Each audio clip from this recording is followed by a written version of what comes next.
Welcome to the Spent the Rent podcast. I am your host, Patty Rose. My guest today is from North Eugene, Oregon, Mr. Ooh La La. Mr., welcome to the show. Thanks for having me. You know, we connected on this. I have to say it's February or March of 2020. Yeah, this is a couple years coming. It's 2.5 years coming. Yeah. We were going to do this interview pre-COVID, and then I could just, even through text, we were emailing, and I could sense even through text your heartbreak. That what we're going to talk about today is that you are a local wrestling impresario is the word that you like to use. A promoter is what a lot of people would call it. And so we're going to talk about the work that you do with your organization called POW Pro Wrestling. And but you've been a character in Eugene for a long time. I've been aware of you for a long time. I think just because you have such a unique name, Mr. Ooh La La, and we're going to talk about that a little bit too. But I reached out to you and I was like, hey, I like what you're doing with your wrestling. You've been honored and recognized now by like the Eugene Weekly and some other things where you're getting attention, and the turnout's been good at these things. And this is really what I like to do, is stories of the underrepresented. So I reached out to you, like you said, back in about March of 2020, or, before we were planning on doing the interview in March, and it just, the world shut down, and it was not much to talk about other than the world shutting down. And so that wasn't good. We decided to put it off, and here we are. Thank you so much for being here. Well, I was on the weekly. Does that mean I'm still underrepresented? I think that might disqualify me. I don't know how to answer that without getting ats from the weekly. I do think that still constitutes as underrepresented because it's a popular paper locally. But I still think that what you do is unique and has kind of a different shtick going on. So I think that it's a worthy thing. Plus, it's a broad podcast. But anyway, so let's get into it. Let's talk about it. POW Pro Wrestling. When did this start? And tell me about what it's all about. Well, really, the germ of it is being a wrestling fan from childhood, and then just through happenstance, somebody I went to high school with reached out to me and was like, "Hey, I'm doing backstage work for this wrestling company up in Portland called DOA, and we'd like to maybe see if you want to join the fold." So I started out doing just some production stuff, camera work, and then I became a manager, which is like just the nefarious person you see at ringside interfering in matches and such. And then I got more into producing a YouTube show for the promotion and making programs and writing storylines and yada, yada, yada. So after a few years of that, I actually took a break from wrestling for 3 years, got back into it. And then when I started doing wrestling, I always told myself, I'll do this for 5 years. I'll kind of see all the pitfalls and the mistakes that the other promoters make and learn from them, and then I'll start my own show.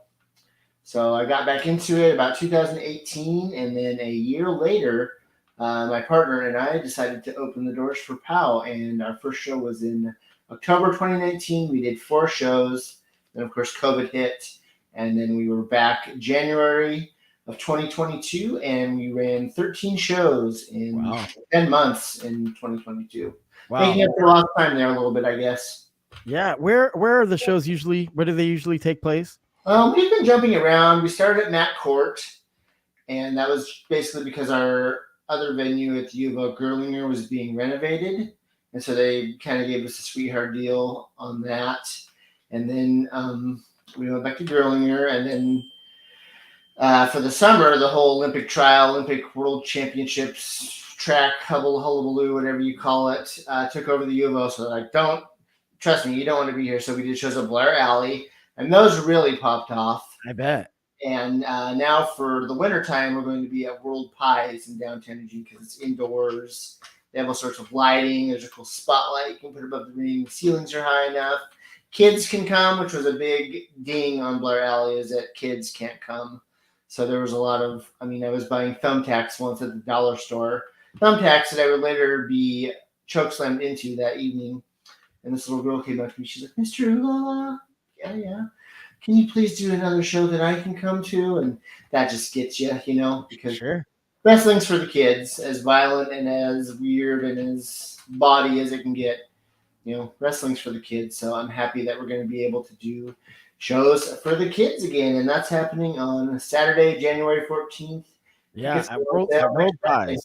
Yeah. So where would people go? We'll talk about this a bunch throughout this, but there's a website, right? Like it's powprowrestling.com. Powprowrestling.com will lead you there, or any of the social medias. We have one: Facebook, Instagram, Twitter.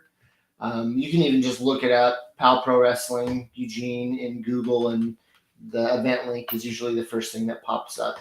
I saw that event. I don't know. It's just because I started kind of sniffing around recently, trying to do a little research for this episode. But I saw that event kind of just dropped. Is that just like recently announced kind of deal? Yeah, I announced it yesterday. Okay, yeah. So I got the notification. So it worked. Awesome. Yeah. But it's, I mean, from everything that I've seen, it looks like these events are really awesome and that people are really enjoying them. Let's backtrack a little bit and talk about, you said, I mean, I've followed you on social media for quite a while, and it's, I mean, you are a big, you say you're a wrestling fan. That's an understatement. It's like you were a really, really big fan of it and a historian of it all. I know that in the 80s with Hulk Hogan, everybody watched wrestling and figure skating. I don't know why that was, but that's at least my experience. It was really popular for everybody. Well, they're kind of similar when you think about it, because they're wrestling, I wouldn't call it pre-planned. You don't like map out every single move in a match, but they're sports, but they're also performances. So, right. One's more masculine, I guess you would say. Wrestling violence is masculine, and then feminine. Sure. Figure skating, dance. Well, and you got your start up in Portland, and so Tonya Harding, she was kind of like a professional wrestler in a weird way. No. She was, yeah. She actually did a wrestling show in Portland, right? But there was something with the Olympic Athletic Commission. She was supposed to be a manager, but she couldn't be ringside, so they just like sat her in a chair in the aisle. Oh my god! What a fall from grace, for Tonya Harding. Yeah, I feel bad for her. She had a rough start, and she was pretty young, and all that stuff went down. Yeah. So now, what are some of the popular wrestlers with Pow Pro Wrestling? Our most popular is definitely Funny Bone, the demigod of death. He's kind of a muscular, demonic, drops a lot of F-bombs, very violent. He's the gentleman who chokeslammed me into said thumbtacks. There's Vinny Massaro, who's definitely the most hated wrestler. I am Vinny's official representative, and he was wrestling Funny Bone, and that's how I got into my troubles with Funny Bone. There's the Hammer Brothers. They're kind of a new tag team on the scene. They have like a construction crew type gimmick. The Blanchard Brothers, who Jeremy's been wrestling since 1998. Wow. So they're definite veterans. There's a whole plethora of them. It's hard to just remember them all off the top of the head. But, we have a solid crew of 25 people, I would say, that we rotate through. And then every show you want to bring somebody in, like a popular independent name, or just kind of sizzle it up, kind of like how you would see a comedy show booked. The headliner is Eddie Pepitone, and then he's supported by locals.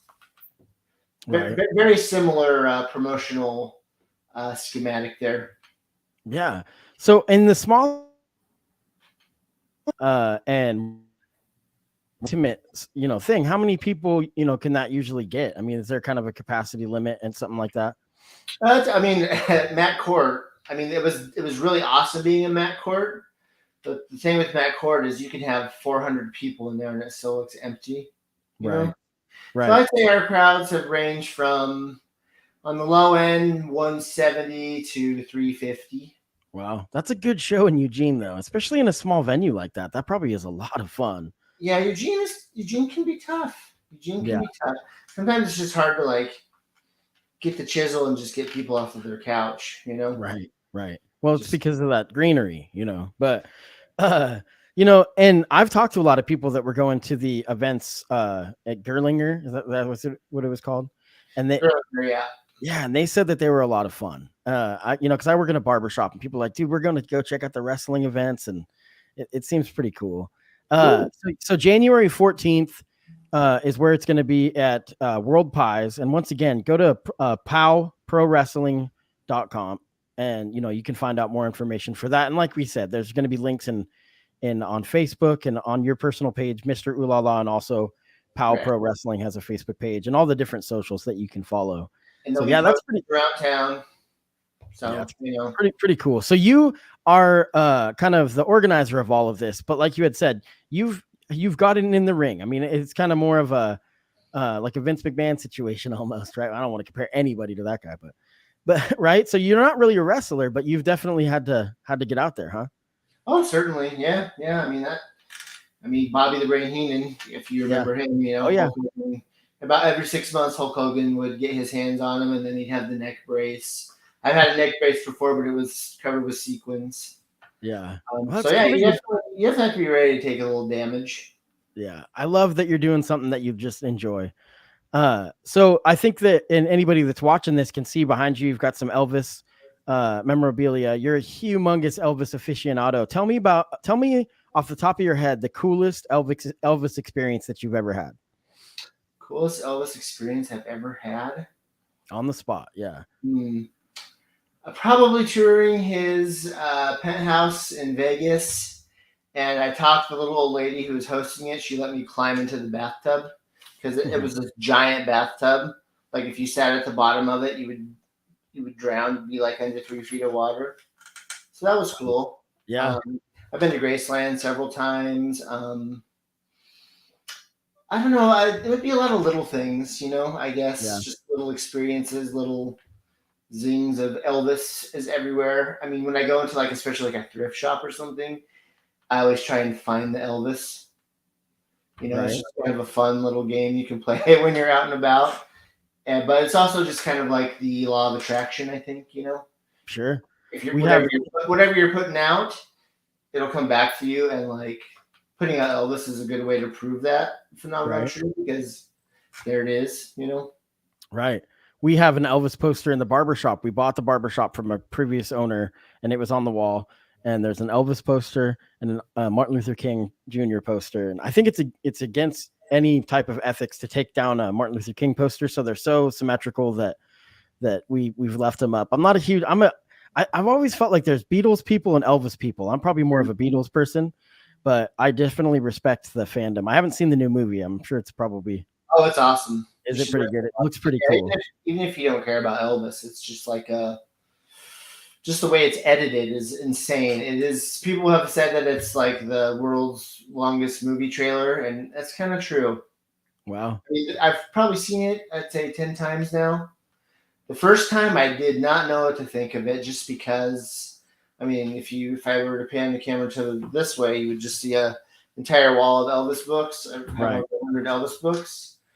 So, they're not creating a website. They're telling a story. They're painting a portrait. So things are switched around. People are combined. Broad strokes, So the first time you watch it, you're just kind of picking this all apart in your mind. And then, subsequent viewings, you can kind of relax and just appreciate it for what it is. So it's really fictionalized. There's a lot of. They definitely captured the essence of the story perfectly.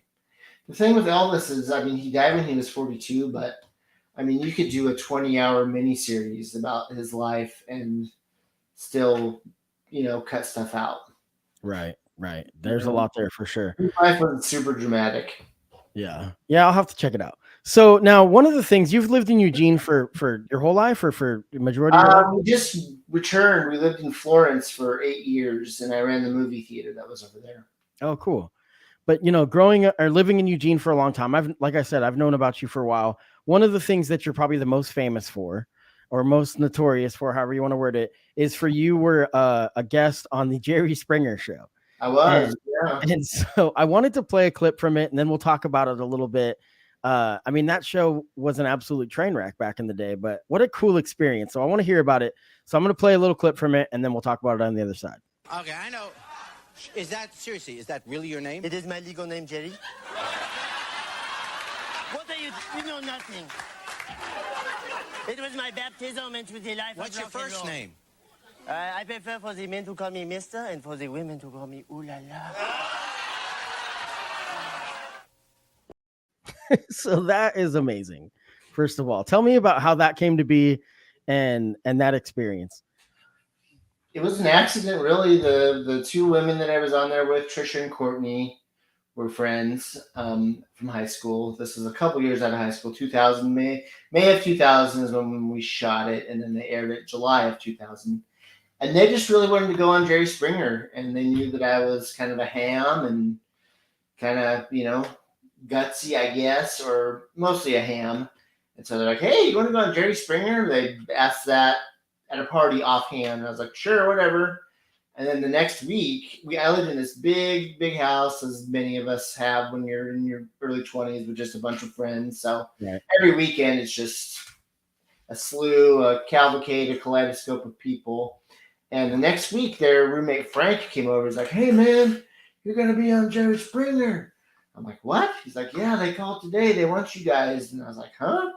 And so I don't remember how this was arranged, but yeah, they called me that night, and that was a Friday. We were in Chicago the next Wednesday. Wow. And so the whole thing is fictionalized, right? I don't know absolutely. When you go on, they make you sign this waiver saying that if they find out you're lying, you have to pay for the show. Essentially, $80,000 is what it costs to produce an episode. Wow. But they just don't want you to. Can I cuss on here? Yeah. They just don't want you to fuck up. They want to have a show that they can use. So, you sign the waiver, and I went into the producer's office, and it was filled with like independent wrestling videos and porn. And then the night before, they kind of give you a tour of the studio, and I look, and there's Bill Dundee, who's a super famous Memphis wrestler, and his son Jamie, who is also a wrestler, been on WWF back in the day, blah, blah, blah. Well, it turns out that Jamie was one of the producers of the show. So he was recruiting people.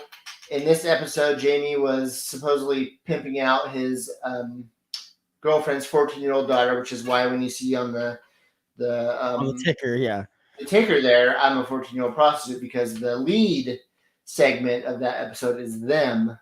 And then we were the follow-up, and then there was a third group of kids that I think they just kind of had to have them, but their thing got cut, I guess, because, they found us to be compelling, so it was just the two of us. But, I'm not going to say they're all absolutely fictionalized, there's got to be some that aren't, people that call in their stories or whatever, but ours was certainly embellished.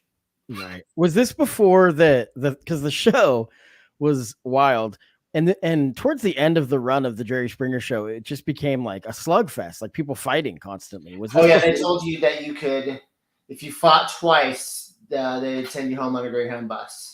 Oh wow! Later on, that became their whole thing. Well, they got desperate. This was like the year after the peak. I think 99 was the year that they were number one and they beat Oprah. And it started to go down a little bit. And then like 2 years after this, they changed the set and changed the music to that bass. It got a little more industrial. Yeah. More, crunch rock kind of. Yeah. What an experience. And it makes for a fun YouTube clip now, years later, 20 whatever years later. So, anybody that's interested can go watch the full clip on your YouTube channel, and the Mr. Ooh La La. That is your actual legal name, right? And it is. Yeah, and so that has right out of high school. Yeah, that has gotten you a lot of attention, I'm sure. And I love how it's pretty obvious for anybody that heard that or watched that clip that there was an accent. What happened to that character? You just kind of decided that. That's still the thing I do on wrestling shows. And, okay. Yeah. So you run with the. He's still here. He's still here. He's still here. You pathetic being. Yeah. There's a lot of Andy Kaufman in it, and I think there's a.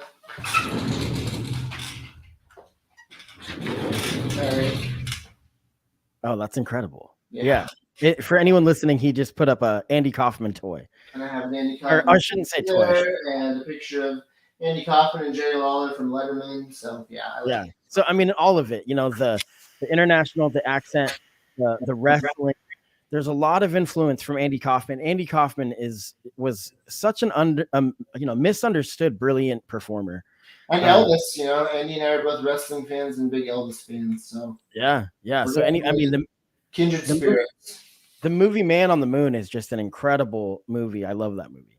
I don't like it so much. No, I don't. It just, to me, it just seems like it's like a clothesline of stuff that he did. Sure. Like, it doesn't really. I mean, maybe because they didn't have these answers, you don't really know what his motivation is. You know, like, who was he really beneath all the stunts? You know. Well, and somebody that's a true fan, to be honest, that's kind of how I was then made familiar with Andy Kaufman. Sure. My brother showed me that movie. And so for somebody that it was to make it accessible for a wider audience, I could see that someone that's an aficionado is going to be like, nah, I don't know. Then that would make sense. You know, I mean, I don't hate it. I watch it. And Jim Carrey's great. You know, he has the same birthday as Andy Kaufman. He was there in person, not the same day, but, you know, January 17th is their birthday. And he was at the performance a year after Andy died, where Bob Zmuda was Tony Clifton that they have at the end of the movie, you know? Yeah. And he approached Bob Zmuda after the performance and said, "I'm going to play Andy Kaufman someday." Wow. Yeah. And I've watched the documentary that came out, Jim and Andy, I think is what it's called. Yeah. And so about how Andy Kaufman's parents, Jim Carrey would actually. He was a method actor in that movie, and he would actually portray Andy Kaufman, and his parents were like, "This is uncanny. It's like having my son back," for a minute. So that was kind of neat. That was an interesting movie. Jim Carrey is another incredible talent that is tormented. He seems like he's is an interesting. I don't know. Yeah, I saw a clip of him today, and he was like, "Yeah, I think I'm quitting. I don't think I have enough. I have enough attention, I have enough money, I have enough." I don't know. He seemed to be pretty at peace with it. So, I mean, more power to him. Sure. So many people I suppose if you like to work, sure, but this just seems like a lot of people in the public eye hold on just to hold on, because if they let go of it, they feel like they're losing something. Right. Yeah, it's kind of nobody can take away, I don't know. Yeah, him, and if his last movie is Sonic the Hedgehog 2, that just reminds me of like a quarterback coming out of retirement for just one more go, and it's just like. Ugh. I know that he doesn't really want to do movies that have any strong violence in them anymore. So yeah. So now, speaking of movies, you have actually been involved in film, and you also wrote, directed, and I'm sure you were in the movie at some point. A film in 2009 called Earth Day. I did, yeah. It came out almost the same exact time as Melvin. And I had a double bill of Melvin and Earth Day at the U of O, I want to say June of 2009. So for anybody unfamiliar, Melvin was a movie that my brother was in. My brother and I had years and years ago talked about you, and your name came up. He's like, "I know this guy. His name is Mr. Ooh La La." And my brother worked at Hollywood Video and then made a lot of films with a local director named Henry Weintraub, which is 531 Productions. And he made a bunch of movies. I was in it. I think I might have been in The Darkest Corner of Paradise, one of the movies. But and so there was a really interesting scene going on. A lot of really, actually, I think talented performers. And I think that, I haven't seen Earth Day. I do want to watch it just because I growing up in Eugene, I think that there'd be some interesting stuff. Now, there was a lot of tough reactions years later. We'll talk about that in a second, but tell me about kind of the premise of Earth Day and what it was all about. The premise of Earth Day is a group of a year after their leader died tragically, a group of eco-crusaders find themselves being attacked by a mysterious assailant. And so the sister of the leader, Pixie, her twin sister, Priscilla, hooks up with this gentleman named Hassan, who has left his family's terrorist sect in Pakistan to embrace, because he was expelled because he has embraced the forbidden art of women's hair care. And so they try to solve the mystery and avoid the cops. And it sounds very complicated for a slasher movie. It probably is. When did you write this? I wrote it. I finished the script December 2007, and then we shot it the following summer, and then it came out on Earth Day 2009. Wow. And so that was something that you've probably always wanted to do, right? I mean, you're just like, I want to make a film, I want to write a screenplay, right? I mean, it was and I did it all cold. Like, I hadn't, me and myself and most of the crew, no prior experience. But we managed to pull off a feature-length film. It's 101 minutes. Wow. In retrospect, it should probably be like 85. Sure. And that's independent films, that's kind of the way it is. But it's listed on IMDb. You took it, you were very, professional about the way that you put it out and everything. I know that. I got a distribution deal, if you could call it that. The thing with that is that I think I made it at like the exact wrong time. Because if it would have been a few years earlier, the DVD thing, I got my distribution deal right when the DVD thing was like dying off, So a few years earlier, the DVD thing would have been more, it could have been bought by Hollywood Video or whatever. A few years later, I could have just distributed it and marketed it myself and, booked it at independent theaters around Oregon and Washington or whatever, and just kind of done it the guerrilla way. So the rollout of it was really neither here nor there. I was exhausted by the time the movie was done. I herniated a disc in my neck because I was just so stressed out about it, and that set off a pill addiction that lasted for a few years. So it was an ordeal. I'm not saying I would never make another movie again because, and partly due to something we'll talk about in a second, I would maybe like to do it again at some point. I've written 4 other screenplays.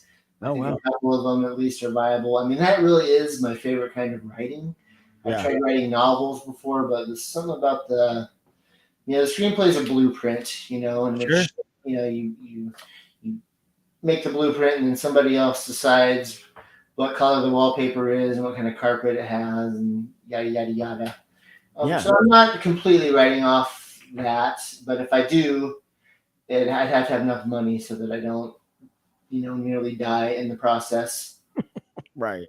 I actually, during the COVID quarantine, I started writing a screenplay, and I thought that the dialogue would be a lot harder. It was actually so much fun. I'm about halfway done with it. I need to pick it back up, but it was so much fun to just write because I'm writing a fictionalized version of some incidents that happened when I was in my early 20s with my best friend and a girl that I dated in my 20s, and just their kind of odd relationship and me, and just it's really interesting. But man, the dialogue was so much fun to write. I'm only like I said halfway done, but I'm usually guilty of writing too much dialogue. Yeah, that's. Yeah. That was the main complaint on the set. The actors were like, "Oh my gosh," Well, then you just figure out stuff like, oh, if somebody fucks up their line, you just pause for a second. The first weekend we're like, oh, just pause, and then like the person with the script can read them the line, and then they pick it up, and then you just edit around it. Right. Yeah, I'm sure you learned a lot. Now, years later, this, like we said, the movie Earth Day came out in 2009. Years later, there was a ton of controversy about it, and talk about what happened with that or how that came to be, and and what that's been like. Well, I wouldn't say a ton. Sure. It did get review bombed on Letterboxd, which was kind of a bad day for me. But essentially the issue is that in the film, the character of Hassan, who is Pakistani, is played by Adrian, who is a white man, because we didn't know any Pakistani or Middle Eastern people. So we, unfortunately, painted him brown, which is very regrettable. This is also the same time as Tropic Thunder. Like I said, I think before we went on the air, nobody, I didn't hear anything about that element of the film until recently, really. Of course, in retrospect, it was a pretty awful decision. Sure. The point of the character being a pacifist, being a hairdresser, was that I was trying to defy the stereotype of Middle Eastern people being violent terrorists because he's a gentle hairdresser. But I mean, it's not really my. In retrospect, I realize it's not really my stereotype to play around with. You know what I mean? The same way that you shouldn't use racial slurs, the N word, whatever. That's not my word to use. If a black person wants to use it, absolutely, by all means, because that's their stereotype to defy. And of course, I would never do that again. But I think the big mistake a lot of creative people make is just it's okay to admit you made a mistake and just don't be an asshole about it. And some circles it was a different time, and some circles it's never going to be enough, because I mean, obviously blackface is never a good idea, but like you said, I mean, there's movies that have done it. Obviously, maybe Robert Downey Jr. in Tropic Thunder, like you have mentioned. I'm sure it had a weird resurgence in the aughts. I think 30 Rock, the blackface episodes of 30 Rock were around that same time. And again, I was surrounded by these white liberal people from Eugene, all my friends, and nobody cried foul until later on. And I mean, the world, there's a lot of positive change that's happening, and it's sometimes it's at the expense of some creators to make a point, and some I don't know. I don't want to. I mean, it's not my decision on the backlash or whatever, but that's got to be really difficult, because the thing is that this is something that you, even if it's afterthought, something in your past, it's something that you'd probably want to be like, I want to share it. Now there's different forms of consuming movies and films and stuff. It's like something now in good conscience you probably can't be like, I want to push this movie. Yeah, the link is now unlisted on YouTube. So if somebody that worked on the movie wants to share it with a friend or whatever, it's available. But I'm not going to, I'm just past the point of wanting to promote it or feeling like that's a good thing to perpetuate that stereotype, because I don't want somebody who's a Muslim or Middle Eastern descent to come across that and have to deal with those feelings. And that's more important than a movie, even though I did put a lot of work into it. And yes, it is a bummer, but also I also made that mistake. So what I mean? A lot of people make mistakes. They cheat on their husband, they cheat on their wife, and then they wish that it could all be back like it used to. But life doesn't work that way, and you have to just accept that and hopefully grow from it. And well, I'm a believer in a redemption story, and I'm a believer in a second chapter or third or fourth or fifth chapter. That I think that we learn from mistakes. We don't learn from doing things right, and it's not. It hasn't defined you. It defines that project, in my opinion. That project is now in the past, but and it's the real bummer of it is that, like, Hassan doesn't even really need to be in that movie. It could just be a slasher movie with hippies, Yeah. So that's another. I was like, well, okay, that probably could have been. We didn't have sensitivity readers in 2009, so with another edit or another rewrite, he probably could have been taken out. Right? Sure. Wow. Well, I'm interested though. I'm going to check it out at least, just to watch the production quality and all that stuff. I probably was at Melvin. It's funny because I was probably at that premiere, but I didn't watch Earth Day. I got to be honest. So now, so January 14th, World Pies. You had mentioned that the wrestling is all ages, but you also mentioned that there's some strong language and there's obviously violence. What age group would you do strong language? No strong language really at the kids show. It'll be PG to PG-13. Okay, so it is definitely, you'd think like a middle school to high school age kid would be fine. But but we have 7-8-year-olds come. Yeah, they love wrestling.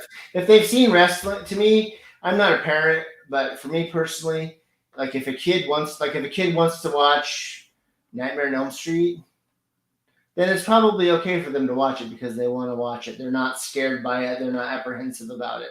Right. They're curious, right? Well, and I think people that are going to take their family are going to know what to expect. And it's like a live action comic book, Yeah. You wrestle the matches, and then you get to go meet Funny Bone or the super unbelievable Jaden over at the merch stand, and get to see your heroes right up in the flesh, which is really cool. You don't really get that at a WWE show. Yeah. Well, Mr. Ulala, it's an honor to finally meet you. I'm glad that you were able to do this. January 14th, World Pies. Is it something? I mean, I'm sure that the tickets are probably more expensive at the door. So if people are wanting to go, it's a good thing to probably buy the tickets ahead. But they're still affordable tickets, even if you do it the day of. Absolutely. Kids GA tickets are $10. So yeah. So I think that's a pretty fun event. And I mean, I'm really stoked to hear somebody following their dreams. I know how much you love wrestling, and I've seen some videos, and I was going to play a clip, but I didn't have time to cut it down. So it's actually a pretty dang good presentation, I got to say. Like we have a whole slew of episodes we put out a new episode. We basically turn the shows into 30-minute episodes where myself and Brian Zane are kind of the hosts and cut to interviews and matches and whatnot. And I think there's over 45 episodes weekly episodes up on the Pow Pro Wrestling YouTube channel if you want to check that out.